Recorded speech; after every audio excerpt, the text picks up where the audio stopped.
नमस्कार दोस्तों, स्वागत है आप सभी का मेरे YouTube चैनल हिस्ट्री हब में। आज हम राष्ट्रीय आंदोलन में प्रेस की क्या भूमिका रही उसके बारे में कुछ चर्चा करेंगे और इसमें हम साथ ही साथ ये भी देखेंगे कि प्रेस का संघर्ष कैसे रहा अंग्रेजों के साथ और अंग्रेजों ने किस तरह से दमनकारी नीति अपनाई।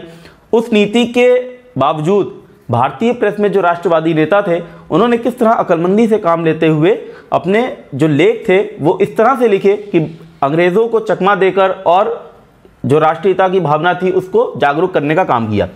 तो अगर हम भारत में इतिहास देखें भारतीय प्रेस का, तो सबसे पहले 18वीं सदी में 1780 के दशक में जेम्स हिक्की ने सबसे पहला समाचार पत्र प्रकाशित किया था जिसका नाम था बंगाल गजट। और यहाँ से प्रश्न भी कई बार पूछा जाता है कि पहला प्रश्न तो ये बन जाएगा कि समाचार पत्र सबसे पहला कौन सा था भारत में और किसके द्वारा किया गया, संपादित किसके द्वारा प्रकाशित किया गया। तो ये दो नाम बहुत इंपॉर्टेंट है, हमें याद रखने हैं। जेम्स हिक्की के द्वारा द बंगाल गजट प्रकाशित हुआ और इसके प्रकाशन के साथ ही भारत में एक चेतना की लहर उठने लगी, राष्ट्रीयता की भावना जागरूक होने लगी। किंतु जो सरकार थी उसके प्रति आलोचनात्मक रुख अपनाने के कारण प्रेस पर तरह तरह के दबाव डालने की ब्रिटिश सरकार की कोशिशें भी जोर पकड़ने लगी। जाहिर सी बात है, जो समाचार पत्र थे वो सरकारी नीतियों के विरुद्ध लिखते थे और क्योंकि सरकारी नीतियों के विरुद्ध लिखते थे इसलिए सरकार उनके ऊपर दमनकारी नीतियां अपनाती थी। और उस समय जो चेतना थी, जो राष्ट्रीयता की भावना है, जैसे मैंने पिछले लेक्चर में ही बात की थी कि किस तरह से राष्ट्रीयता की भावना का उदय होने लगता है भारतीय समाज में 1870 के दशक के बाद। और ये जो प्रेस की भूमिका है ये इसीलिए बहुत ज़्यादा उस समय अहम हो जाती है क्योंकि उस समय बहुत ज़्यादा ऐसी सभाएं आयोजित नहीं हो रही हैं, ऐसा कुछ भी एक मंच नहीं मिल रहा है लोगों को जहां पे बैठ के वो चर्चा कर सके। तो जो समाचार पत्र हैं उसके द्वारा वो अंग्रेज़ों की जो नीतियां थी उससे जागरूक होते थे और उनको पता चलता था, लोगों को, आम जनता को ये पता चलता था कि अंग्रेज़ किस तरह से भारत में शोषण कर रहे हैं। खासकर अगर हम बात करें 1870 से 1918 के बीच, जिस समय ये चेतना और जागरूकता की लहर एक उठना शुरू हो गई थी, लेकिन जो जनता थी उसको मुद्दों से जोड़ने के लिए छोटी बड़ी सभाओं का आयोजन नहीं होता था और इस तरह से ऐसा कोई राजनीतिक कार्यक्रम नहीं बना था जिससे जनता की भागीदारी हो सके। जो हम देखते हैं जब गांधी युग शुरू होता है उसके बाद बहुत ज़्यादा सक्रिय भागीदारी शुरू हो जाती है जनता की। तो जनता का जो राजनीतिकरण है वो ऐसी स्थिति में प्रेस द्वारा ही संभव हो सका। कांग्रेस भी अपने कार्यों के लिए प्रेस पर निर्भर थी, इसलिए ये कोई अचरज की बात नहीं है कि कांग्रेस के प्रारंभिक जितने नेता थे उसमें से अधिकतर पत्रकार थे। यदि हम देखें तो जितने भी प्रारंभिक नेता थे कांग्रेस के, जो संस्थापक थे, उनमें से 1/3 संस्थापक उसके पत्रकार थे। और इस तरह से हम देखते हैं कि कितनी बड़ी भूमिका थी भारतीय प्रेस की अगर हम बात करते हैं राष्ट्रीय आंदोलन की। तो जाहिर सी बात है बहुत सारे जो अधिनियम बनाए, सबसे पहला अधिनियम है 1799 का, समाचार पत्रों पर पत्रेक्षण अधिनियम आया लॉर्ड वेलेस्ली के समय में। इसे लागू कर लॉर्ड वेलेस्ली ने इसको लागू कर सभी समाचार पत्रों पर सेंसर लगा दिया। इस अधिनियम ने आवश्यक किया कि समाचार पत्र अपने स्वामी और संपादक का नाम स्पष्ट करेंगे, यानी कि जो ओनर होगा और जो उसका एडिटर होगा उसका नाम जो है वो अंकित करना अनिवार्य कर दिया गया। इसके अतिरिक्त प्रकाशन से पूर्व सरकार के सचिव के पास पूर्व पत्रेक्षण के लिए भेजना अनिवार्य कर दिया गया, यानी कि आपको पहले प्रकाशन से पहले जो लेख आप लिख रहे हैं वो पूर्व पत्रेक्षण के लिए सरकार के पास भेजना होगा और साथ ही साथ उसके जो ओनर है, जो उसके एडिटर है, उसका नाम भी अंकित करना होगा। ये केवल इसलिए बनाया गया कि ओनर और उसका जो एडिटर है उसका नाम इसलिए अंकित कराया गया जिससे कि उनकी रिस्पॉन्सिबिलिटी बन जाए और सरकार जो है उनको डायरेक्टली उनको पकड़ सके अगर कुछ भी उल्टा सीधा वो लेख लिखते हैं सरकार के विरुद्ध। हालांकि इस अधिनियम को 1818 में बंद कर दिया गया था। इसके बाद आता है 1823 का अनुज्ञप्ति नियम गवर्नर जनरल जॉन एडम्स द्वारा बनाया गया था, जिसके अनुसार बिना अनुज्ञप्ति लिए प्रेस की स्थापना और उपयोग दंडनीय कर दिया गया। तो यहाँ पे आ गया एक तरह से गवर्नमेंट का पूरा इसके ऊपर कंट्रोल आ गया प्रेस के ऊपर और गवर्नमेंट से इजाज़त लेनी है, उनसे परमिशन लेनी है स्थापना और उपयोग के लिए, और अगर नहीं लिया है तो दंडनीय अपराध हो जाता है। और इसलिए अब क्योंकि वो गवर्नमेंट से आप परमिशन ले रहे हो तो गवर्नमेंट की उसके ऊपर कड़ी नज़र रहेगी आपकी प्रेस में, आप में क्या लेख छप रहे हैं। तो इस नियम की वजह से राजा राम मोहन रॉय को मिरातुल अखबार का प्रकाशन बंद करना पड़ा था। ये एक बहुत ही महत्वपूर्ण फैक्ट है और यहाँ से क्वेश्चन बनता है कि राजा राम मोहन रॉय, एक तो आपको ये पता चल गया कि इनका अखबार का नाम क्या है, मिरातुल अखबार। कई बार अखबारों के नाम नेट के क्वेश्चन में पूछ लिए जाते हैं या कई बार यूपीएससी में भी पूछा जाता है, एक तरफ आपको नेता दे देंगे, दूसरी तरफ अखबारों के नाम दे देंगे। हालांकि मैंने लिस्ट बनाई हुई है, वो मैं आगे आपको शेयर कर दूंगा। यहाँ से एक तो ये पता चलता है, दूसरा हमको ये पता चलता है कि राजा राम मोहन रॉय को जो मिरातुल अखबार है उसका प्रकाशन बंद करना पड़ा 1823 के अनुज्ञप्ति नियम के तहत। इसके बाद आता है प्रेस अधिनियम या मेटकाफ अधिनियम 1835। हालांकि जो चार्ल्स मेटकाफ हैं उनको भारतीय समाचार पत्रों का मुक्तिदाता कहा जाता है, और उसका रीज़न ये है कि गवर्नर जनरल थे चार्ल्स मेटकाफ। इन्होंने 1823 के अनुज्ञप्ति नियम को रद्द कर दिया, जिसके कारण इनको भारतीय समाचार पत्रों का मुक्तिदाता कहा जाने लगा। 1835 में इस अधिनियम के अनुसार प्रकाशक को केवल प्रकाशन के स्थान की सूचना देनी है सरकार को। अब यहाँ पे उसको अपने ओनर की और अपने एडिटर की यानी संपादक की सूचना नहीं देनी, उसको केवल ये बताना है कि हमारा प्रकाशन जो हो रहा है वो किस स्थान से हो रहा है, केवल उसकी सूचना देनी है। अनुज्ञप्ति अधिनियम 1857। अब 1857 की क्रांति हो गई थी और बहुत ज़्यादा विद्रोह भड़क गया था अंग्रेज़ी सरकार के विरुद्ध, इसलिए ये एक और अधिनियम आता है 1857 में। अंग्रेज़ों को ये समझ में आ गया था कि यहाँ से अगर प्रेस ने थोड़ी सी भी सक्रिय भूमिका निभाना शुरू कर दिया तो उनके लिए यहाँ पे टिकना ज़्यादा मुश्किल हो जाएगा, और बहुत उनके जो जनता है उसको कंट्रोल करना, उसको काबू करना बहुत मुश्किल हो जाएगा अगर जनता तक सारी बातें पहुँच जाएंगी तो यहाँ पर एक अधिनियम आता है 1857 में, जिसको बोला गया है अनुज्ञप्ति अधिनियम। इसको लागू किया गया। इसके तहत समाचार पत्र के साथ सरकार किसी पुस्तक, पत्रिका, जर्नल या अन्य किसी भी प्रकाशन पर प्रतिबंध लगा जा सकती थी। जैसे आगे चल के हम देखते हैं कि नील विद्रोह जो होता है उसमें नील दर्पण एक प्रकाशन है, पत्रिका है, जर्नल है।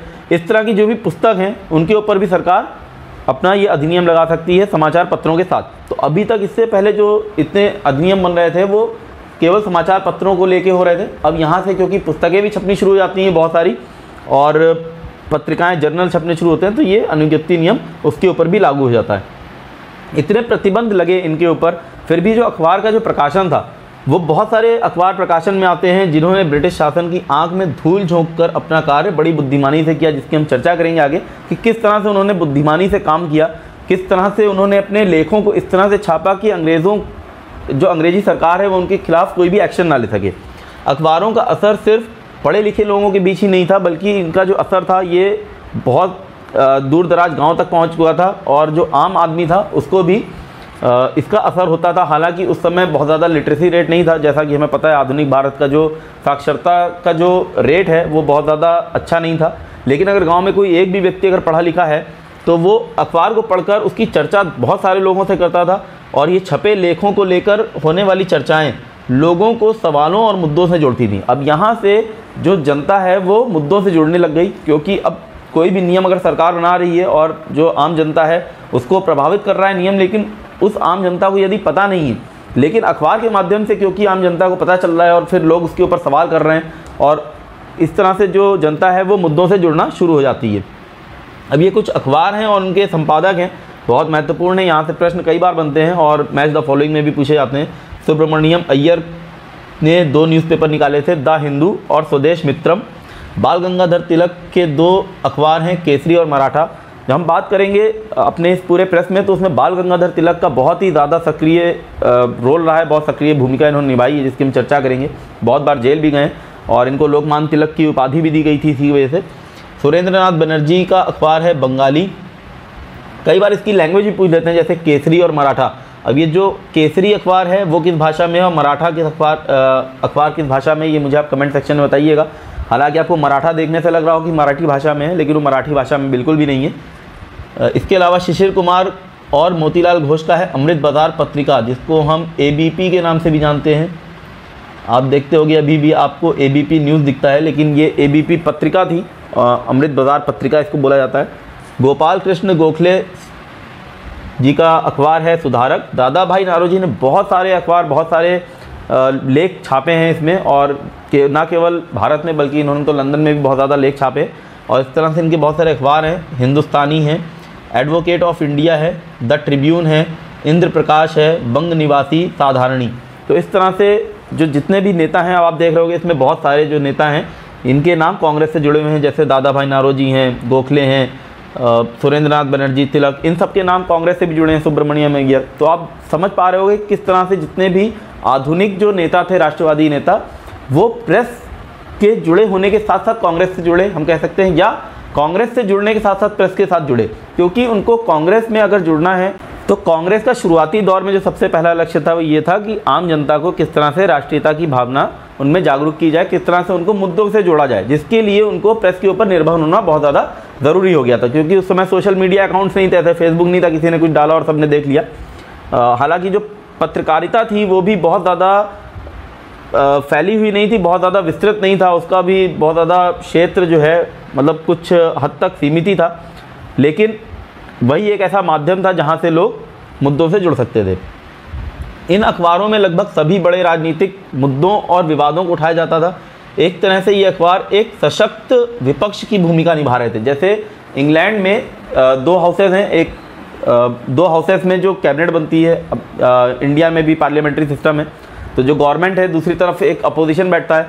अब वहाँ पे जब आधुनिक भारत की हम बात करते हैं तो उस समय केवल ब्रिटिश शासन था और ऐसा कोई अपोजिशन यहाँ पे नहीं था, और अपोजिशन की जो भूमिका है, जो विपक्ष की जो भूमिका है, वो अखबार निभा रहे थे, क्योंकि अखबार उन मुद्दों को उठा के लेके आते थे और जो उनकी नीतियाँ थी उनमें क्या क्या कमियाँ हैं, क्या क्या खामियाँ हैं, वो जनता के सामने रखते थे, और इस तरह से वो सवाल एक तरह से पैदा करते थे सरकारी नीतियों के विरुद्ध। तो इसमें सरकारी नीतियों और कानूनों का जमकर विरोध होता था। अखबार सभी मुद्दों को गहराई से विश्लेषण करते थे। ऐसा नहीं है कि वो कुछ भी मुद्दा उठा लिया और उन्होंने बस खाली मुझे इसका विरोध करना है तो just for the sake of opposition वो उसको अपोज कर रहे हैं, ऐसा नहीं है। वो अच्छे से उसका एनालिसिस करते थे, विश्लेषण करते थे गहराई से, और जिसके उपलक्ष्य में एक बार लॉर्ड डफरिन ने 1866 में लिखा था, माफ़ कीजिएगा 1866 नहीं है, 86 होगा। लॉर्ड डफरिन ने 1886 में लिखा था, कांग्रेस की स्थापना के बाद ही एक साल बाद लिखा था कि आए दिन अंग्रेज शासकों के खिलाफ इन सैकड़ों तेज तर्रार बाबुओं का हमला बढ़ता जा रहा है। ये सैकड़ों तेज तर्रार बाबू जो हैं वो संपादक हैं जिनका हमला बढ़ता जा रहा है, या हम कह सकते हैं जो राष्ट्रवादी नेता हैं जिन्होंने प्रेस की बहुत सक्रिय तरीके से प्रयोग करके सरकारी नीतियों के विरुद्ध जनता को जागरूक किया। तो ये लॉर्ड डफरिन का ये जो स्टेटमेंट है ये बहुत महत्वपूर्ण बन जाता है। कई बार एग्ज़ाम में भी पूछा जा सकता है, हालांकि परीक्षा की दृष्टि से तो महत्वपूर्ण है ही है, लेकिन आपको भारतीय प्रेस की क्या भूमिका रही ये भी समझने के लिए बहुत ज़्यादा महत्वपूर्ण है। इसके बाद उन्होंने 2 महीने बाद फिर से एक स्टेटमेंट जारी किया और उसमें लिखा उन्होंने कि इसमें कोई शक नहीं कि अखबार पढ़ने वाले लोगों के दिमाग में यह बात घर करती जा रही है कि अंग्रेज़ सामान्यतः पूरी मानव जाति के और विशेषकर भारत के दुश्मन हैं। तो यहाँ पे क्योंकि न केवल भारत की बात करते थे वो पूरी मानव जाति को इस तरह दिखाते थे कि जो राष्ट्रवादी नेता हैं वो अपने लेख में इस तरह से लिखते थे, इस तरह से चालाकी से लिखते थे कि वो मानव जाति के विरुद्ध दिखता था उनकी जो नीतियाँ थीं, और विशेषकर वो भारत के दुश्मन लगते थे इस तरह से। इसीलिए डफरिन साहब ने इस तरह से स्टेटमेंट दिया, और ये बहुत ही महत्वपूर्ण स्टेटमेंट है। कई बार पूछा जा सकता है आपसे एग्ज़ाम में, पूरा स्टेटमेंट दे देंगे, नेट के एग्ज़ाम में तो स्टेटमेंट्स बहुत आते हैं, तो किसका स्टेटमेंट है ये पूछ सकते हैं, लॉर्ड डफरिन का है। किसके उपलक्ष्य में लिखा गया है तो ये भी आप बता सकते हैं। तेज तर्रार बाबू कौन है, किसकी बात कर रहे हैं, वो राष्ट्रवादी नेता जो कि भारतीय प्रेस से जुड़े हुए हैं। सरकार की अब यहाँ से दमनकारी नीतियाँ और ज़्यादा तेज तूल पकड़ लेती हैं, क्योंकि जो 80 का दशक है, जो 70-80 का दशक है, 1880, क्योंकि कांग्रेस की भी स्थापना हो चुकी है और यहाँ से उनको एक स्टेज मिल गया है अपने लेख को दुनिया तक पहुँचाने का, मतलब खास करके भारत के आम लोगों को तक पहुँचाने का। तो यहाँ से दमनकारी नीति शुरू होती है। सरकार ने इन अखबारों पर अंकुश लगाने के लिए 1870 में भारतीय दंड संहिता में एक धारा जोड़ी जिस है 124 अल्फा, जिसकी मैंने जिक्र पिछले अपने लेक्चर में भी किया था कि मैं आपको बताऊंगा 124 अल्फा क्या है। ये 124 अल्फा इतनी ज़्यादा महत्वपूर्ण है, 124 ए इसको बोलते हैं, जिसके द्वारा सरकार को यह अधिकार मिला कि यदि कोई व्यक्ति भारत में ब्रिटिश शासन के विरुद्ध लोगों में असंतोष पैदा कर रहा है या सरकार के विरुद्ध भड़का रहा है, आम जनता को सरकार के विरुद्ध भड़का रहा है, तो उसे गिरफ्तार कर 3 साल के लिए जेल में डाला जा सकता है या देश से निर्वासित भी किया जा सकता है। और इसी धारा का इन्होंने उपयोग किया बाल गंगाधर तिलक के खिलाफ। इसी धारा का उपयोग आगे चल के, इसमें एक और धारा जोड़ दी जाती है जिसकी मैं चर्चा करूँगा, फिर आगे चल के गांधी युग आता है। तो ये जो इन्होंने पूरी की पूरी अपनी नीति बनाई दमनकारी, इसमें आप देखिए किस तरह से इन्होंने किस तरह से वर्ड्स के साथ खिलवाड़ किया है कि सरकार के विरुद्ध लोगों में असंतोष पैदा करना या सरकार के विरुद्ध भड़काना। अब जाहिर सी बात है उनकी नीति दमनकारी है, और अगर आप उस दमनकारी नीति को सबके सामने उजागर करेंगे तो जनता में संतोष तो पैदा हो गई। तो इसका मतलब ये हुआ कि भारतीय प्रेस जो है उसको इन्होंने डायरेक्टली बोल दिया कि अब हमारे खिलाफ, हमारी जो नीतियाँ हैं उसके खिलाफ आप कुछ मत लिखिए, हमने जो भी नीति बना दी उसको मान लीजिए, उसको एकदम मतलब उसको एक्सेप्ट कर लीजिए एज इट इज़, जैसे हमने बना दिया है। यहाँ पे हम देखते हैं संपादकों की अक्लमंदी। अब इन्होंने इतनी सारी नीतियाँ बना दी, 124A जोड़ दिया, एक धारा जोड़ दी, एक एक्ट जोड़ दिया, लेकिन उसके बावजूद जो संपादक थे उन्होंने किस तरह चालाकी से इनकी जो नीतियाँ थीं उसको, या इनके जो जितने भी इनके एक्ट थे, जितने भी इनके तौर तरीके थे, उसके ऊपर कितना कटाक्ष तरीके से लिखा है और इतनी अक्लमंदी से काम लिया है कि ये कुछ कर नहीं पाए। इसके इन्होंने 3 तरीके निकाले। सबसे पहला तरीका तो इन्होंने ये निकाला कि जितने भी अखबार छपते हैं उसमें अगर आलोचना की जाए और आलोचना के साथ साथ अगर महारानी और ब्रिटिश सरकार के प्रति निष्ठा की बातें भी छाप दी जाएं, तो उस समय उसके ऊपर वो धारा वो नहीं लगा सकते, क्योंकि जो धारा लग रही है वो ब्रिटिश सरकार की बात कर रहा है, ना कि उनकी नीतियों की बात कर रहा है। तो अब सरकार के प्रति तो उन्होंने निष्ठा दिखा दी, इन्होंने बोला कि भाई सरकार के हम साथ हैं, हम नहीं चाहते कि यहाँ से ब्रिटिश शासन हटे, लेकिन उसके साथ साथ इन्होंने जो साम्राज्यवादी जो शोषण था केवल उसकी आलोचना करी। पहला तरीका इन्होंने ये निकाला। दूसरा तरीका इन्होंने ये निकाला, जो लेख लंदन में छपते थे, ऐसे लेख जो लंदन में जो साम्राज्यवादी विरोधी हुआ करते थे, मतलब लंदन में भी बहुत सारे, अब क्योंकि वहाँ पे डेमोक्रेसी थी, वहाँ पे लोगों को आज़ादी थी, प्रेस को भी बहुत ज़्यादा आज़ादी थी लिखने के लिए, और वहाँ पे अपोजिशन भी था। तो वहाँ पे जो अपोजिशन था वो गवर्नमेंट की जितनी भी पॉलिसी है उसके अगेंस्ट बोलेगा ही बोलेगा वहाँ पे, क्योंकि प्रेस को भी आज़ादी है तो प्रेस भी उसके खिलाफ छापेंगे लेख। तो ये क्या करते थे, जो लेख लंदन में छप रहे हैं एज इट इज़ वो लेख उठा के अपने अखबार में छाप दिया करते थे। अब क्योंकि वो लेख लंदन में छपा है किसी अखबार में, तो यहाँ पे भारतीय प्रेस में अगर वो लेख छाप दिया तो उसके अगेंस्ट जो यहाँ पे जो गवर्नमेंट है वो एक्शन नहीं ले पाती थी। वो इसलिए नहीं ले सकती थी क्योंकि अगर वो यहाँ पे एक्शन लेगी तो उसको एक्शन वहाँ पे भी लेना पड़ेगा, क्योंकि ये लेख उन्होंने तो छापा नहीं है। इंडियन जो प्रेस वाले हैं, जो भारतीय राष्ट्रवादी नेता हैं, उन्होंने नहीं छापा है ये लेख, तो कहीं और से उन्होंने उठा के जस्ट कॉपी पेस्ट किया है, तो उसके खिलाफ वो एक्शन नहीं ले पाते थे। तो ये इन्होंने एक तरीका निकाला। तीसरा और महत्वपूर्ण तरीका, सबसे जो मतलब जिसको हम बोलेंगे बहुत ज़्यादा कूटनीतिज्ञ तरीका था, वो ये था कि ये दिखाते थे कि हम आपके शुभचिंतक हैं और हम आपको सलाह देना चाहते हैं, और सलाह देने की आड़ में ये सरकार के विरुद्ध सब कुछ लिख दिया करते थे। सरकार को सलाह देते देते बोलेंगे, जैसे सरकार ने कोई नीति निकाली और ये बोलेंगे कि आपकी जो नीति है ये हम आपको सलाह देते हैं कि आपकी नीति में ये चीज़ गलत है, और अब क्योंकि उन्होंने डायरेक्टली बता भी दिया और सरकार को सलाह भी दे दी, तो सरकार को ऐसा लगता था कि ये तो हमको सलाह दे रहे हैं। हालांकि सरकार को समझ में तो आता था कि ये जो आम जनता है उसको जागरूक करने की बात हो रही है, क्योंकि जब उसमें से कुछ कमी बताएंगे तो जनता पढ़ेगी, तो जनता को समझ में आएगा कि ये कमी है। लेकिन वो कुछ कर नहीं पाते थे, क्योंकि ये दिखाते थे कि हम आपके शुभचिंतक हैं और हमें आपकी चिंता है यहाँ पे, आप यहाँ पे बने रहें, इसलिए इस कमी को आप हटा सकते हैं। तो ये 3-4 तरीके उन्होंने निकाले बहुत अच्छे, जिसको उन्होंने बहुत अच्छे से इस्तेमाल किया। और सुरेंद्रनाथ बनर्जी और बाल गंगाधर तिलक, इन दोनों ने तो इसको बखूबी इस्तेमाल किया है अपने लेखों में। एक छोटा सा एक इवेंट हुआ था लॉर्ड कर्जन का, जिसकी मैं चर्चा करता हूँ आगे चल के, थोड़ी देर बात करूँगा, और उसमें आप देखेंगे किस तरह से लॉर्ड कर्जन के विरुद्ध एक लेख छापा बड़ा सा, और उन्होंने जो अपना बोला था कि भारत में जो सत्य का जो उजागर हुआ है वो वेस्ट की वजह से हुआ है, उसको उन्होंने बहुत अच्छी सी खिंचाई करी है। तो ये एक बहुत ही अच्छा सा एक इवेंट है जिसकी मैं चर्चा करूँगा अभी थोड़ी देर बाद। पहले हम बात कर लेते हैं वर्निकुलर प्रेस एक्ट की। 1878 में आया, और जैसे हमको पता है कि 1876-77 में अकाल पड़ गया था, और अकाल पीड़ितों के प्रति जो सरकार थी उसका रवैया बहुत अमानवीय था। तो समाचार पत्र जो थे, भारतीय समाचार पत्र, उन्होंने सरकार के घोर आलोचक ये बन जाते हैं, और उन्हें नियंत्रित करने के लिए सरकार ने ये एक नया नियम बना डाला। अब क्योंकि उस समय बहुत ज़्यादा पीड़ित थे, अकाल पीड़ित थे, और सरकार का बहुत अच्छा उनको मैनेजमेंट अच्छा नहीं कर रहे थे, और इसीलिए जो जितने भी प्रेस वाले थे वो बहुत ज़्यादा इसके खिलाफ़ लिखने लग गए, और सरकार को ऐसा लगा कि बहुत ज़्यादा इसके खिलाफ़ अगर ये लिखेंगे तो उनकी चीज़ें जो है भांडा फूट सकता है। तो उन्होंने एक अधिनियम लाया जिसको वर्निकुलर प्रेस एक्ट बोला जाता है, बहुत ज़्यादा महत्वपूर्ण है। इस नियम का उद्देश्य भारतीय भाषाओं के समाचार पत्रों पर सरकारी नियंत्रण स्थापित करना था। वर्निकुलर का मतलब ही होता है कि जो आपकी लोकल लैंग्वेजेस हैं, जो भारतीय भाषाएं थीं, उसमें जो समाचार पत्र संपादित हो रहे हैं उसके ऊपर सरकारी नियंत्रण स्थापित करना चाहते थे। तो 1878 में ये निर्णय अचानक लेने का कारण साफ था कि भारतीय अखबार आम जनता में ब्रिटिश शासन के खिलाफ माहौल बनाने लगे थे। इसका मतलब ब्रिटिश शासन ने भी एक्सेप्ट कर लिया जो भारतीय प्रेस है उसके महत्व को, और उनको समझ में आ गया कि यहाँ से अगर उन्होंने इसको कंट्रोल नहीं किया तो यहाँ से नींव हिला सकते हैं। इसके बाद जिला मजिस्ट्रेट को ये अधिकार दिया गया कि वो स्थानीय सरकार की आज्ञा से किसी भी भारतीय भाषा के अखबार, उसके प्रेस और अन्य सामग्री को जब्त कर सकता है यदि सरकार ये समझती है कि कोई अखबार सरकार के विरुद्ध कुछ छाप रहा है। तो अब यहाँ पे इन्होंने लोकल गवर्नमेंट, लोकल जो ऑफिसर्स थे उनको ये राइट दे दिए कि वो जितना भी, अगर कोई ऐसा न्यूज़पेपर जो अगेंस्ट लिख रहा है गवर्नमेंट के, तो उसको वो सीज़ कर सकते हैं।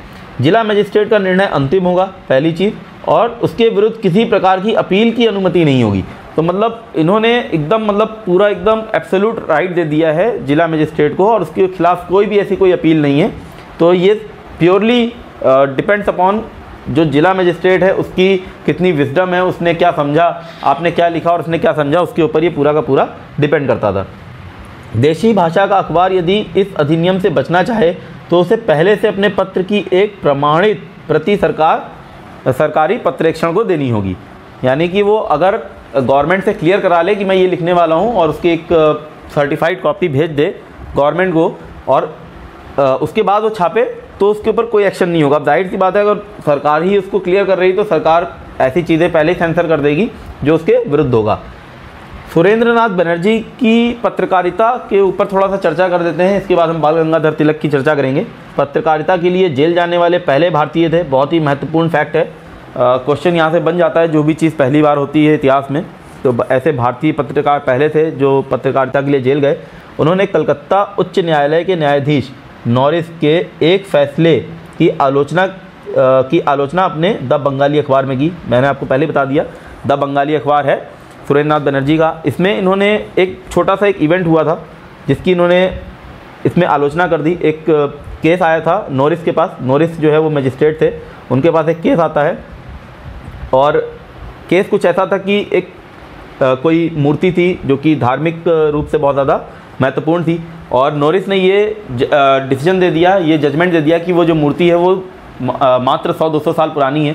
हालांकि केस इसके ऊपर था कि वो जो मूर्ति थी वो बहुत ज़्यादा पुरानी थी, जिससे धार्मिक भावनाएं बहुत ज़्यादा आहत होती हैं बंगाल के लोगों की, और इसके खिलाफ, इस फैसले के खिलाफ सुरेंद्र नाथ बनर्जी जो है ये अपने बंगाली अखबार में छाप देते हैं, और इनको जो है नॉरिस के विरुद्ध एक्चुअली लिखते हैं। तो मुकदमा जो है वो शालिग्राम की प्रतिमा, यानी कि शालिग्राम एक शिव जी का एक तरह से एक रूप है, जो प्रतिमा है, मतलब जो एक मूर्ति है, उसको 100 साल से कम पुराना घोषित कर देते हैं नॉरिस, और ये इसके विरुद्ध ये पूरा लेख छाप देते हैं। लेख क्या लिखते हैं कि नॉरिस ने सबूत दे दिया कि वह इस उच्च पद के लायक नहीं है। तो सिंपल सी बात है, सीधे सीधे डायरेक्टली अटैक कर दिया है नॉरिस के ऊपर इन्होंने। और इन्होंने आगे लिखा बनर्जी साहब ने कि इस युवा और नौसिखिया न्यायाधीश की सनक पर लगाम लगाने के लिए कुछ ना कुछ किया ही जाना चाहिए। तो बनर्जी पर जो है अदालत की मानहानि का मुकदमा चलाया गया, क्योंकि अब उन्होंने कोर्ट के फैसले के विरुद्ध लिखा है, एक जज के विरुद्ध लिखा है, तो उनको ऊपर मानहानि का मुकदमा चलाया गया। और 5 जजों की बेंच, जिसमें 4 यूरोपीय थे, और इस पूरी बेंच ने उन्हें 2 मास की जेल का फैसला दिया। अब ये जो बेंच है पूरी 5 जज की, जिसमें 4 यूरोपीय थे, उसमें से एक भारतीय जज थे, न्यायाधीश थे, जिनका नाम है रोमेश चंद्र मित्र। वो इस फैसले से असहमत थे, लेकिन अब क्योंकि जो फैसला था वो मेजॉरिटी से डिसाइड होगा, तो 4 उनके अगेंस्ट थे, जाहिर सी बात है चारों यूरोपीय थे। और रोमेश चंद्र मित्र जो है, ये नाम बहुत महत्वपूर्ण है, याद रखना है, क्योंकि ये सुरेंद्र नाथ बनर्जी के केस से जुड़े हुए हैं, और ये पहला ऐसा केस है जो भारतीय पत्रकारिता के लिए उनको जेल की सज़ा दी गई है 2 महीने की, और ये उसके न्यायाधीश हैं, उस बेंच के एक न्यायाधीश हैं रोमेश चंद्र मित्र। यहाँ से क्वेश्चन बन सकता है। बात करते हैं बाल गंगाधर तिलक और ब्रिटिश राज, और इनके बीच में जो संघर्ष हुआ है बहुत लंबे समय तक चला है, करीब करीब 20 साल का संघर्ष है पूरा। और सबसे पहले जो बाल गंगाधर तिलक हैं, उनकी पत्रकारिता जो है वो बहुत ज़्यादा निडर रही, इनकी बहुत महत्वपूर्ण भूमिका है पत्रकारिता को लेके। और इन्होंने महाराष्ट्र के अत्यधिक उत्साह से मनाया जाने वाला गणपति महोत्सव को पहली बार 1893 में राष्ट्रीयता के प्रचार का माध्यम बनाया। थोड़ा सा जान लेते हैं इनके बारे में, बाल गंगाधर तिलक के बारे में, फिर हम इनके प्रेस के बारे में चर्चा करेंगे। और ये बहुत महत्वपूर्ण एक स्टेटमेंट है, यहाँ से प्रश्न बनता है, गणपति महोत्सव को किसने प्रचार के लिए इस्तेमाल किया। और ये महाराष्ट्र का एक उत्सव था, इसको इन्होंने राष्ट्रीयता के प्रचार के लिए इस्तेमाल किया, यानी कि यहाँ से इन्होंने धर्म को जोड़ा है, किससे, राष्ट्रीयता की भावना से। हालांकि इसके कुछ दूरगामी प्रभाव भी पड़ते हैं। यहाँ से हम अगर मैं बात करूँ, अगर मैं कोट करूँ बिपिन चंद्रा को, तो बिपिन चंद्रा साहब बोलते हैं कि यहाँ से ही हम रूट्स देखते हैं कम्युनलिज्म की, हालांकि ये बहुत ही अपने मतलब एकदम छोटे कद में थे, एकदम मतलब अभी पैदा ही हुआ है, लेकिन यहाँ से कहीं ना कहीं कम्युनलिज्म राइज होने लगता है, क्योंकि यहाँ से इन्होंने रिलीजन को जोड़ दिया है नेशनलिज्म से। इसके बाद 1896 में शिवाजी जयंती पर मनाए जाने वाले समारोह का भी इस्तेमाल राष्ट्रीयता के लिए किया इन्होंने। इसी साल उन्होंने कपड़ों पर लगे उत्पाद शुल्क के विरुद्ध महाराष्ट्र में विदेशी वस्त्र बहिष्कार आंदोलन चलाया। और ये हम देखते हैं विदेशी वस्त्र बहिष्कार आंदोलन आगे चल के 1906 में भी शुरू हो जाएगा, लेकिन ये जो विदेशी वस्त्र बहिष्कार आंदोलन 1996 में शुरू होता है, ये अभी तक भारत में ऐसा कोई आंदोलन शुरू नहीं हुआ है। तो अगर हम देखें तो बाल गंगाधर तिलक को कहीं ना कहीं जनक माना जा सकता है सोशल बॉयकॉट इकोनॉमिक बॉयकॉट के लिए। पूना सार्वजनिक सभा में युवाओं की मदद से कोई टैक्स नहीं अभियान चलाया इन्होंने, तो यहाँ से इन्होंने इकोनॉमिकली बॉयकॉट करना शुरू किया अंग्रेज़ों को। किसानों से इन्होंने अपील की कि अगर उनकी फसल नष्ट हो गई है तो वो भू राजस्व तो बिल्कुल ना दें। 1897 में पूना में प्लेग फैलने से कई नेता पूना छोड़ गए थे, लेकिन तिलक वहीं रहे और उन्होंने सरकार की कोशिशों का समर्थन भी किया। अब 1897 में सरकार जो है वो प्लेग के विरुद्ध अच्छी कोशिशें कर रही थी और इसीलिए इन्होंने समर्थन किया, क्योंकि जो आम जनता है उसको कहीं ना कहीं बेनिफिट मिल जाए। लेकिन सरकारी अफसरों के बेरहम रवैये की आलोचना भी की। साथ ही साथ सरकारी अफसरों के प्रति गुस्से के चलते चापेकर बंधुओं ने, अब यहाँ से थोड़ा सा क्रांतिकारी गतिविधियाँ शुरू हो जाती हैं, हिंसा आ जाती है। और 27 जून को चापेकर बंधु जो हैं 1898 में पूना की जो प्लेग कमेटी है उसके अध्यक्ष रेंड और लेफ्टिनेंट आयस की हत्या कर देते हैं। तो ये नाम तो बहुत ज़्यादा महत्वपूर्ण है, आपके किसी भी एग्ज़ाम में पूछा सकता है, चाहे वो CDS NDA हो या UPSC हो। नेट के एग्ज़ाम में हालांकि इतना इजी क्वेश्चन नहीं आएगा, लेकिन कभी कभी आ भी सकता है। तो चापेकर बंधु जुड़े हैं रेंड और लेफ्टिनेंट आयस की हत्या से, और यहाँ से हम देखते हैं भारतीय जो राष्ट्रीय संघर्ष है वहाँ पे किस तरह से गतिविधियाँ शुरू होती हैं, हिंसक गतिविधियाँ शुरू होती हैं। हालांकि इस हिंसक गतिविधि की तिलक ने बहुत ज़्यादा आलोचना की, इस पूरे हत्याकांड की बहुत ज़्यादा आलोचना की, इसको पागलपन की हद तक कहा। लेकिन इसकी निंदा करने के साथ साथ उन्होंने सरकारी रवैये की आलोचना भी की और कहा कि लोगों को अपने अधिकारों के लिए लड़ना चाहिए। ब्रिटिश सरकार भारतीय प्रेस को सबक सिखाने के मौका तलाश ही रही थी, और ऐसे में तिलक का ये जो लेख है जो इन्होंने लिखा कि भारतीय लोगों को अपने अधिकारों के लिए लड़ना चाहिए और सरकारी रवैये की बहुत ज़्यादा आलोचना करी, तो इनको मौका मिल गया तिलक के खिलाफ कुछ एक्शन लेने का। तो सरकार ने तिलक के खिलाफ भारतीय दंड संहिता 124 है, जिसकी हमने इससे पहले बात की थी, उसके तहत राजद्रोह का मुकदमा चलाया, राजद्रोह का अभियोग लगा के इनको गिरफ्तार कर लिया। और मुकदमे में जो ज्यूरी थी, जो बेंच थी, उसमें 6 यूरोपीय थे और 3 भारतीय थे।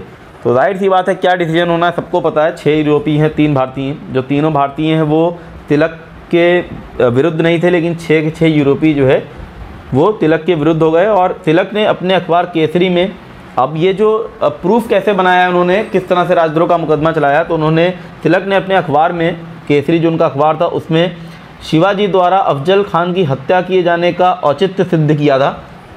और ये औचित्य सिद्ध करते हुए उन्होंने जनता को ये आह्वान दिया कि आप कब तक जुल्म सहते रहोगे, कुछ ना कुछ एक्शन लेना चाहिए।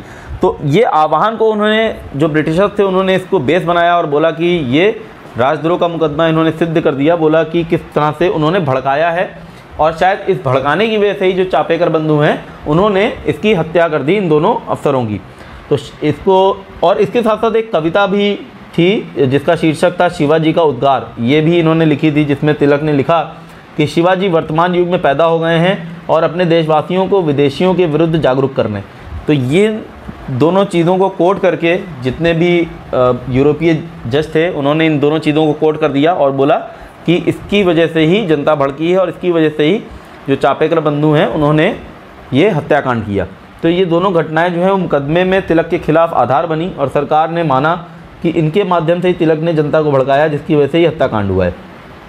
क्योंकि अभी तक गांधी युग की शुरुआत नहीं हुई थी और ये नीति नहीं बनी थी कि अपने विरुद्ध लगे अभियोगों की सफाई न दी जाए। तो अभी तक ऐसा कुछ हुआ नहीं था और बहुत ज़्यादा सक्रिय तो भूमिका शुरू हो चुकी थी, लेकिन इस तरह की नीति नहीं बनी थी कि जाके सामने, सरकार के सामने खड़े हो जाएं और ऐसे जो हमारे ऊपर अभियोग लगे हैं उसकी कोई सफाई ना दें और हम स्वीकार कर लें कि जो आपने बोला है, जो हम पे अभियोग लगा रहे हो, हमारी मंशा वही थी, आपके खिलाफ जनता में आक्रोश पैदा करना ही हमारी मंशा थी। ऐसी कोई नीति नहीं बनी थी। तो तिलक ने अपने पर लगाए हुए अभियोग का खंडन किया और उन्होंने कहा कि विदेशी शासन के प्रति नफरत फैलाने की उनकी कोई इच्छा नहीं थी। तो यहाँ पे वो जो अभियोग उनके ऊपर लग रहा है वो एक्सेप्ट नहीं कर रहे, वो यहाँ से इस तरह की नीति नहीं बनी है। तो ये थोड़ा सा हम देखेंगे कि किस तरह से जब 1918 के बाद जो नीति परिवर्तन है 1918 से लेके 1930 के बीच में, तो ये नीति परिवर्तन ये चीज़ को दर्शाता है कि किस तरह से पत्रकारिता भी बदलती है और किस तरह से पत्रकारिता जो है वो प्रभावित होती है राष्ट्रीय नेताओं की जो नीतियाँ हैं उससे। तिलक को ज्यूरी ने 6-3 मतों से अपराधी माना और तिलक को 18 महीने की सज़ा हुई। इसका देश भर में ज़बरदस्त विरोध हुआ, कई जगह हड़तालें हुई। लंदन में भी भारतीय अप्रवासियों की सभा में भाषण करते हुए दादा भाई नारोजी ने कहा कि ब्रिटिश सरकार अब प्रशासन के रूसी तरीके अपनाने लगी है। रूसी तरीके यानी कि जो डिक्टेटरशिप एक तरह से हम बोल सकते हैं, ज़ार का वहाँ पे उस समय रूस में उस समय शासन था और ज़ार जो है वो डिक्टेटर माने जाते थे। तो इस तरह से उन्होंने बोला कि रूसी तरीके अपनाने लगी यानी कि डेमोक्रेसी को भूल गई है। हालांकि जो वेस्टर्न में अगर हम बात करें, जो इंग्लैंड है वो बहुत ज़्यादा अपने आप को बताते हैं कि हम डेमोक्रेटिक हैं।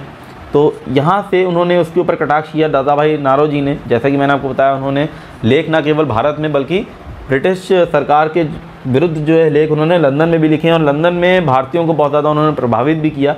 तो ये उन्होंने भाषण वहाँ पे दिया लंदन में जब वो भारतीय प्रवासियों को संबोधित कर रहे थे। इस तरह जो तिलक है उनकी लोकप्रियता बहुत ज़्यादा बढ़ जाती है यहाँ पे और उन्हें लोकमान्य की उपाधि मिलती है। तो ये प्रश्न एक बार आ चुका है नेट में, लोकमान्य की उपाधि उनको किस उपलक्ष्य में मिली है। 18 महीने की वो जेल गए और आपको याद रखना है कि पूरा का पूरा केस क्या था और शिवाजी का उद्गार कविता, उसके अलावा जो अफजल खान की हत्या शिवाजी ने जो की उसको उनको औचित्य सिद्ध कराना, ये सब पूरे के पूरे पत्रकारिता में और फिर उसके बाद जज के सामने जो उन्होंने निर्भीक होकर जवाब दिया और बोला कि उनका ब्रिटिश सरकार के विरुद्ध ऐसा कुछ करने की मंशा नहीं थी और वो केवल ये चाहते थे कि जो आम जनता है, जो पीड़ित जनता है, उसके साथ जो है सरकार अपना रवैया ठीक करे। तो 1897 में अमरावती के कांग्रेस अधिवेशन में सुरेंद्र नाथ बनर्जी ने तिलक की सराहना की तो सभी भावुक होकर उनके सम्मान में खड़े होकर ताली बजाने लगे। तो यहाँ से हम देखते हैं कि किस तरह से बहुत ज़्यादा पत्रकारिता को महत्व दिया जाने लग गया था। 1898 में ब्रिटिश सरकार ने दंड संहिता में धारा 153A भी जोड़ दी। अब ये धारा 153A क्या है? अगर कोई व्यक्ति सरकार की मानहानि करता है या विभिन्न वर्गों में नफरत फैलाता है या अंग्रेज़ों के खिलाफ घृणा को बढ़ावा देता है तो भी ये अपराध होगा। तो इसमें बहुत सारे क्लॉजेस जुड़ गए। इससे पहले 124A देखा था हमने, अभी 153A है। इसके बाद आता है समाचार पत्र अधिनियम 1908। अब क्योंकि जो 20वीं शताब्दी की जो शुरुआत थी, जैसे हमने देखा हिंसक गतिविधियां बढ़ जाती हैं, चापेकर बंधुओं ने हत्या कर दी 1898-97 में। उसके बाद बहुत ज़्यादा हिंसक गतिविधियां बढ़ने लगती हैं और बंगाल का विभाजन होता है जिसके बाद बहुत ज़्यादा और हिंसक गतिविधियां बढ़ती हैं। तो जो उग्रवादी राष्ट्रवादी गतिविधियां थीं उन पर अंकुश लगाना चाहते थे। इसकी वजह से ये इनका एक समाचार पत्र अधिनियम आता है 1908 में। इसके अनुसार दंड नायकों को ये अधिकार मिला कि वो किसी ऐसे समाचार पत्र की संपत्ति को जब्त कर सकते हैं जिसके प्रकाशन से लोगों को हिंसा करने की प्रेरणा मिलती है। केवल प्रेरणा मात्र अगर मिलती है हिंसा करने की तो वो ऐसे पत्रकारों के संपत्ति को जब्त कर सकते हैं। और ये इसलिए महत्वपूर्ण हो गया, इसलिए इम्पॉर्टेंट भी हो गया ब्रिटिशर्स के लिए, क्योंकि यहाँ पे बहुत ज़्यादा गतिविधियाँ बढ़ने लग गई, रिवॉल्यूशनरी एक्टिविटीज़ बहुत ज़्यादा होने लग गई थी। अब 1908 में फिर से तिलक को सज़ा होती है और इस क्यों होती है? भारतीय संघर्ष में आतंकवाद की निंदा तो तिलक ने की, लेकिन उसके साथ उन्होंने सरकार को भी दोषी ठहराते हुए उन्होंने एक लेख में लिखा जिसमें उन्होंने कहा, सरकारी अफसर जब बिना किसी कारण के लोगों को डरा धमकाकर उनमें निराशा फैलाने की कोशिश करें तब बम की आवाज़ अफसरों को और सरकार को सच्चाई से आगाह करा सकती है। अब जैसे मैंने आपको बताया, इससे पहले 153A जुड़ चुका है जिसमें उन्होंने लिखा है कि अगर हिंसा करने की प्रेरणा भी मिलती है तो वो अपराध माना जाएगा। तो यहाँ से उन्होंने, क्योंकि बम की आवाज़ अफसरों को और सरकार को सच्चाई से आगाह कराती है, ये लिख दिया। इससे लोगों को हिंसा करने की प्रेरणा मिल गई। तो उन्होंने सिंपल उठा के इसके ऊपर केस बना दिया राजद्रोह का। 24 जून 1908 को गिरफ्तार किया और मुकदमा चलाना शुरू कर दिया। तिलक ने अदालत में हिम्मत दिखाते हुए सवाल उठाया कि क्या सरकार प्रेस की आज़ादी के प्रति सच में ईमानदार है? क्या वह भारत में भी प्रेस को उतनी आज़ादी देने को तैयार है जो आज़ादी इंग्लैंड में प्रेस को मिली हुई है? हालांकि इन सवालों का कुछ ज़्यादा उत्तर नहीं मिला। जूरी के 2 भारतीय सदस्यों की असहमति के बावजूद तिलक को अपराधी ठहराया गया। 22 जुलाई को तिलक को 6 साल की सज़ा देकर मांडले जेल रंगून, ये महत्वपूर्ण है, 6 साल की सज़ा हुई है, बहुत लंबी सज़ा दी गई 6 साल की। और अगर हम देखें तो पत्रकारिता के लिए सबसे ज़्यादा सज़ा तिलक ने ही काटी है। इससे पहले 18 महीने थी, फिर अभी 6 साल की सज़ा उनको हुई है। मांडले जेल रंगून भेज दिया गया, देश से निर्वासित कर दिया गया, क्योंकि इससे पहले भी हमने एक अधिनियम देखा था जिसमें देश से निर्वासित करने का प्रावधान था, तो उसी का इन्होंने यहाँ पे इस्तेमाल किया और देश से उनको निर्वासित कर दिया। याद रखना है कहाँ पे भेजे गए, मांडले जेल 1908 में भेजे गए, 6 साल की सज़ा हुई। और उसी दिन बम्बई में सभी बाज़ार बंद रहे, सभी ने हड़ताल करी। ये बंद 1 हफ्ते तक चला, ये पूरी स्ट्राइक जो है 1 हफ्ते तक चली। इसके साथ साथ कपड़ा मिल, और उस समय जो बम्बई है वो कपड़ा मिलों के लिए बहुत ज़्यादा माना जाता था। 80 कपड़ा मिल, करीब 80 नंबर वहाँ पे थी, और उसके मज़दूरों और रेल मज़दूरों ने करीब 6 दिन की हड़ताल करी। मज़दूरों के संघर्ष की सराहना जो है वो लेनिन ने भी की। लेनिन जो है कहाँ गए, रशिया गए हैं, और उस समय वहाँ पे रिवॉल्यूशन चल रहा है, रशियन रिवॉल्यूशन, जो हम वर्ल्ड हिस्ट्री में पढ़ते हैं। तो किस तरह से उन्होंने संघर्ष की इसलिए सराहना की क्योंकि जो लेनिन थे वो मज़दूरों के संघर्ष से ही जुड़े हुए, उनका जो पूरा रिवॉल्यूशन, रशियन रिवॉल्यूशन, वो मज़दूरों के संघर्ष से जुड़ा है। इसीलिए अब क्योंकि यहाँ पे मज़दूर भी जुड़ गए हैं तो उन्होंने, लेनिन ने इसकी सराहना की है। हमको याद रखना है कि किस उपलक्ष्य में हुआ है, क्योंकि यहाँ से कई बार प्रश्न जो है वो ऐसे पूछेंगे कि आपको समझ में नहीं आएगा एकदम से।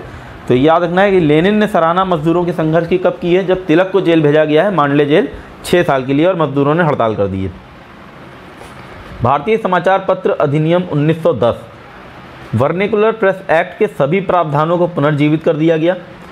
इसके अनुसार सरकार किसी भी समाचार पत्र से पंजीकरण जमानत, यानी कि जो उनकी सिक्योरिटी डिपॉजिट है वो मांग सकती है, जो 500 से लेकर 2000 रुपये तक थी, और पंजीकरण रद्द करने का अधिकार भी मिल गया।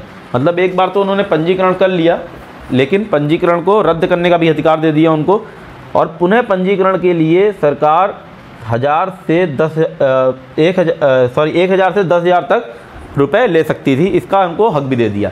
यानी कि उनको इसमें 3 प्रावधान दिए, वर्निकुलर प्रेस एक्ट के जितने प्रावधान थे वो तो दे ही दिए, साथ ही साथ सिक्योरिटी डिपॉजिट लेने की भी उनको पूरी की पूरी उनको राइट्स दे दिए।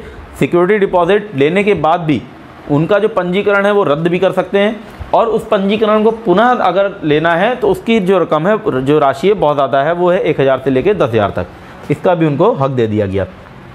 अब आता है गांधी युग। गांधी युग में आते आते जो प्रेस की भूमिका है वो बहुत ज़्यादा महत्वपूर्ण हो जाती है, और इस समय जो समाचार पत्र हैं बहुत ज़्यादा समाचार पत्र प्रकाशन में आ जाते हैं, और इस समय जो नीति हैं वो भी राष्ट्रवादी नेताओं की बदल जाती हैं, जिसकी हम अभी चर्चा करते हैं। गांधी जी के जो युग है उसमें इनका एक अखबार है यंग इंडिया। यंग इंडिया में लिखे लेखों की वजह से सरकार ने इन पर 1912 में धारा 124A के अंतर्गत राजद्रोह का मुकदमा चलाया, और उन्हें भी तिलक की तरह 6 साल कैद की सज़ा सुना दी। तो गांधी जी इस पे इतने खुश होते हैं, बोलते हैं कि चलो अच्छा है, आपने हमारा नाम जो है तिलक के साथ जोड़ दिया, और तिलक के साथ जुड़ने से वो बहुत प्रसन्नता व्यक्त करते हैं। तिलक और गांधी के खिलाफ जो मुकदमे चलते हैं, लेकिन उसमें केवल बस यही एक फ़र्क है कि जो गांधी जी हैं उन्होंने अपने खिलाफ अभियोगों को स्वीकार किया। उन्होंने बोला कि हाँ ठीक है, मेरी मंशा यही थी कि आपके खिलाफ हमें लिखना था, हमने आपके खिलाफ लिख दिया। जबकि तिलक ने इसका खंडन किया था। तिलक ने, अगर आपको याद हो इससे पहले जब हमने बात की थी, तो उन्होंने बोला था कि उनकी मंशा ऐसी कुछ नहीं थी कि वो सरकार और रानी के खिलाफ, महारानी के खिलाफ कुछ लिखें, जबकि यहाँ पे गांधी जी इसको स्वीकार करते हैं।